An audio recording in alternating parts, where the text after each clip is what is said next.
Hello viewers, welcome to Gita LLB new update. Gita LLB ধারাবাহিকের নতুন পর্বে দেখা যায় যে স্বস্তিকের বেশে যে আছে সে আসলেই স্বস্তিক ছিল না, সে ছিল সঞ্জয়।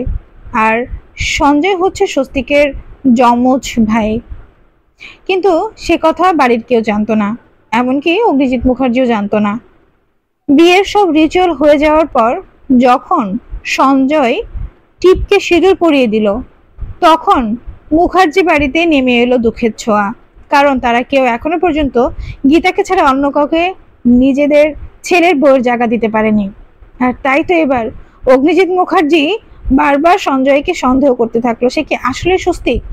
তখন সঞ্জয় এসে সব জানিয়ে দিল।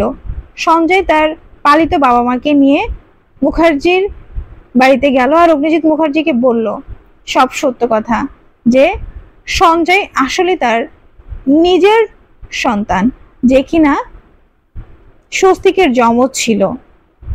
আর এই কথা যখন সঞ্জয়ের বর্তমান বাবা মা বলল, তখন অগ্নিজিৎ মুখার্জি বিশ্বাস করতে বাধ্য হলো। আর তাই তো টিপ হলো সঞ্জয়ের স্ত্রী, আর গীতা রয়ে গেল স্বস্তিকের স্ত্রী হিসেবে। তো বন্ধুরা, কেমন লাগলো আজকের পর্ব অবশ্যই কমেন্টে জানাবে। লাইক সাবস্ক্রাইব করে আমাদের সাথেই থাকবে। ধন্যবাদ।